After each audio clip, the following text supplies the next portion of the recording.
आई लोगी रोल में के एगो दुर्गा पूजा के गाना सुनाओ तनी आ सुनी लोगी। अरे बाजा पाटा खा संगे अइले बरियतिया होई गइले गौआ में शोर।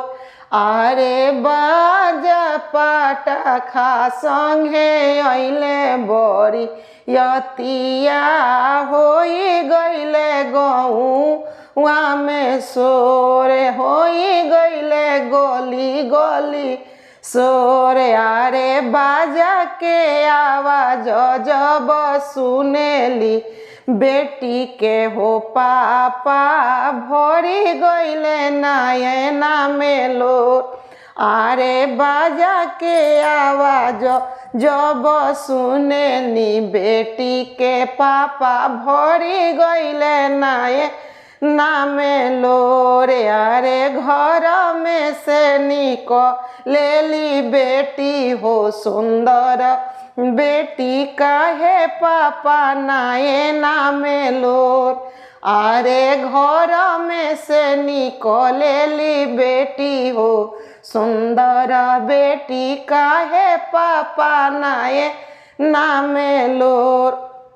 समाधि के बाजा बेटी मोरा नहीं भावेला यही खातिर नयना में लोर। यही खातिर नयना में लोर।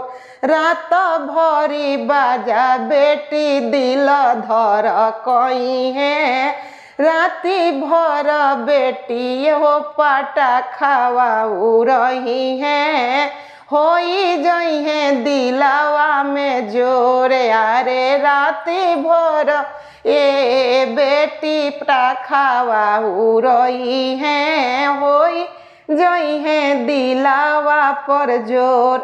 अरे हो तो सबेरे बेटी तो के लेके जई है करी दी है हमारा से दूर। अरे हो तो सबेरे बेटी तो के लेके जई है करी दी है हमारा से दूर। अगर हमारा के दुर्गा पूजा का गाना अच्छा लगल हो तो लाइक करें, कमेंट करी, शेयर करी और ज़्यादा से ज़्यादा सब्सक्राइब करी और हमारा सपोर्ट जरूर करी।